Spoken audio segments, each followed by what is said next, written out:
হেই, আপনার সার্কেলের সবাই কিন্তু আপনার সাইডের না। এক কথায় বলতে গেলে শুভাকাঙ্ক্ষী হয়েও শুভাকাঙ্ক্ষী না।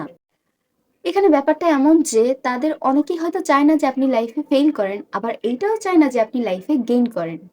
কারণ আপনার সাফল্য অনেককেই তাদের নিজেদের জীবনে ব্যর্থতা মনে করিয়ে দেয়। তো এখানে একটা সুন্দর হরেবল ব্যাপার কাজ করে, ঠিক আছে? সুন্দর হরেবল ব্যাপারটা এমন যে তারা চায় আপনি সফলতা অর্জন করুন, কিন্তু তাদের থেকে বেশি না। আমি ব্যাপারটা আবার বলি, তারা চায় আপনি লাইফে সফল হন, সফলতা অর্জন করুন, কিন্তু তাদের থেকে বেশি না। কারণ তারা যে পর্যায়ে আছে আপনাকে সেই পর্যায়ে তারা কখনোই দেখতে চায় না। তারা চায় আপনি লাইফে সফল হন, ভালো একটা পর্যায়ে যান, কিন্তু তাদের থেকে উপর পর্যায়ে না বা তাদের থেকে ভালো কোনো পজিশনে না। সো দ্যাট সবাই শুভাকাঙ্ক্ষী হলেও মন থেকে সবাই কিন্তু আপনার ভালো চায় না। তো আপনার লাইফের সাফল্য এদের জন্য খুব একটা সুখকর না। এরা খুব বেশি একটা খুশিও হবে না আপনার সাফল্য দেখে।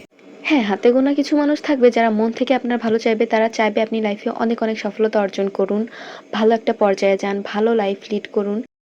তারা চাইবে আমি যে পর্যায়ে আছি আমার ভালো বন্ধুটাও সেই পর্যায়ে থাক। কিন্তু এরকম মানুষের সংখ্যা খুবই কম। আর এই যে মানুষগুলো আপনার সফলতা দেখে খুব একটা খুশি হয় না, এরা আসলেই কি আপনার শুভাকাঙ্ক্ষী? কি মনে হয়, আসলেই কি?